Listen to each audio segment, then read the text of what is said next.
एक गांव में एक बहुत बड़ा तालाब था। वह तालाब हमेशा मछलियों से भरत रहा था।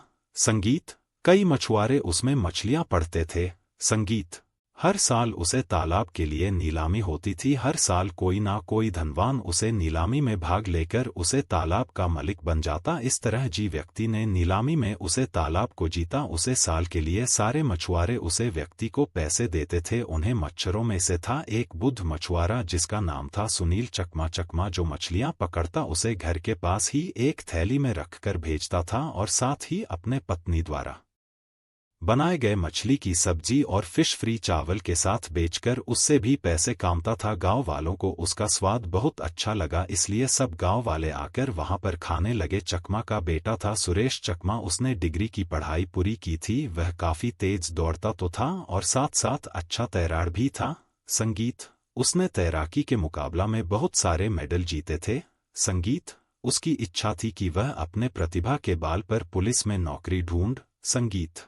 एक बार उसने ऐसे के पोस्ट के लिए कॉम्पिटिटिव एग्जाम्स लिखे और साथ साथ मेडिकल फिजिकल। संगीत। वो घर पर अपने पिताजी से बापू मैं परीक्षा में पास हो गया हूँ, इंटरव्यू की प्रतीक्षा कर रहा हूँ, मुझे उम्मीद है कि मैं वहाँ पर भी सिलेक्ट हो जाऊँगा, बस तब तक यह ध्यान रखना होगा कि मेरे खिलाफ मेरा बेटा किसी के साथ लड़ाई। एक बार नीलामी में नायक नाम के व्यक्ति ने उसे तालाब की बोली लगे। यह देखकर गाँव वाले परेशान हो गए क्योंकि नायक बहुत बड़ा गुंडा था और बहुत लालची था। नायक गाँव वालों से हाँ आज से ये तालाब मेरा है, अब से जो भी मछली बेचा जाएगा उन पैसों का आधा हिस्सा मेरा होगा। अगर तुम लोगों ने आनाकानी की तो पर ओसी गांव वालों से कहूंगा कि आकर मछली पकड़ लेने। तब सुखेंद्र चकमा नायक जी यह तो जाती है, अगर आल्हा हिसाब ने आपको दे दिया तो हमारे लिए क्या बचेगा। इससे पहले साल भर के लिए पैसे निर्धारित किया जाते थे, हम वही भरते थे और अब अचानक यह नया रूल। तब नायक अब उठाओ जो हुआ उसे मेरा कोई मतलब नहीं, अगर तुम्हें मेरी बात मंजूर हो तो उतारो तालाब में वरना रहने दो। तब मच्छरों को गुस्सा तो आया पर उन्हें मजबूरन मानना पड़ा। सुरेश चकमा भी बहुत दुखी हुआ। इस तरह उसे दिन से सब मछुआरे जो मछली पकड़कर बाजार में बेचते थे। संगीत। उसका आधा कमाई लाख कर नायक तो देते थे, जो थोड़े बहुत पैसे बैक जाते थे वह लाकर घर में अपने पत्तियों को देते थे और बहुत दुखी होते थे। एक दिन नायक अपने आदमियों को लेकर मछुआरा के थैली के पास आया। क्यों रे बुद्ध, तू किस धोखा देना चाहता है? चुपचाप मुझे जो पैसे मिलने चाहिए वो मुझे दे दो। तब सुरेंद्र चकमा ये क्या कर रहे हो साहब, आज मैंने 50 किलो मछली पड़ा था, उसमें से आधा यानी 25 किलो मछली के पैसे मैं पहले ही आपको दे चुका हूँ, अब भला मैंने इसमें धोखा क्या किया। तब नायक अरे वो तो ठीक है, लेकिन यह जो तुम फिश फ्री और मछली की सब्जी बनाकर भेज रहे हो इन पैसों का क्या यह तेरे आपकी कमाई है?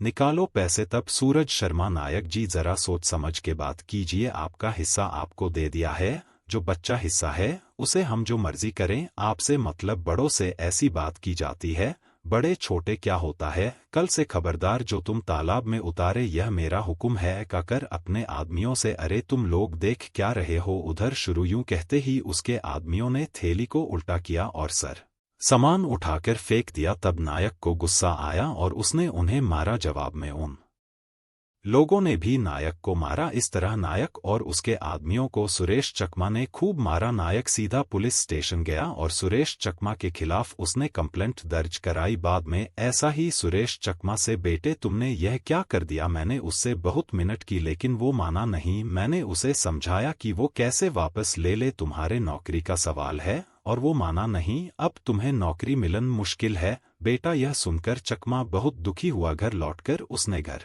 वालों से यह बात कही। घरवाले भी ये सुनकर बहुत दुखी हुए। उसे दिन से आप और बेटे मिलकर मजदूरी का काम करने लगे। संगीत। संगीत। तभी उसे पानी के अंदर एक दरवाजा नजर आई। यह देखकर उसके दिमाग में एक आइडिया आया। वो तुरंत घर पहुंच और अपने आप से कहा कि उन्हें क्या करना होगा। दोनों मिलकर घर के सामने ही एक बड़ा सा सुरंग खोदने लगे। संगीत। यूं खुदाई करते करते वह एक दरवाजे के पास पहुंचे। सुरेश शर्मा बापू यही है वो दरवाजा जिसके बड़े में मैंने आपको बताया था। अगर हमने ये दरवाजा खोल तो ये सर पानी अपने घर के पास ए जाएगा, फिर हम घर बैठे बैठे मछलियां पकड़ सकते हैं, लेकिन इसकी खबर नायक को नहीं मिलनी चाहिए।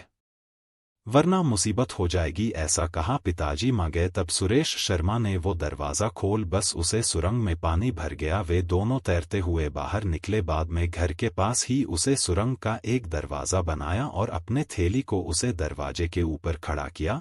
संगीत। जब भी मछलियों की ज़रूर होती तो सुरेश चकमा उसे सुरंग के अंदर जाता और तैरते हुए पकड़ कर ले आता। संगीत।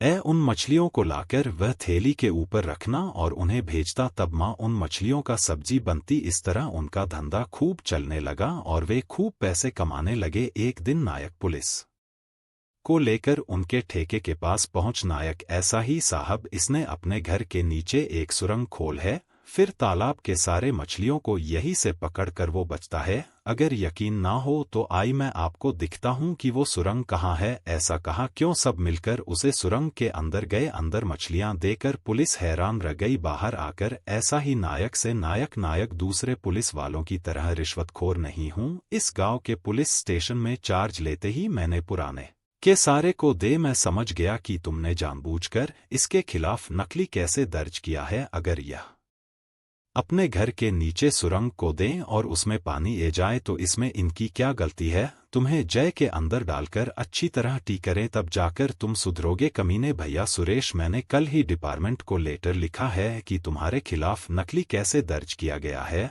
और तुम्हें दोबारा इंटरव्यू के लिए बुलाया जाए। विश्व यू जोड़ी बेस्ट नायक को गिरफ्तार करके ले गया। संगीत।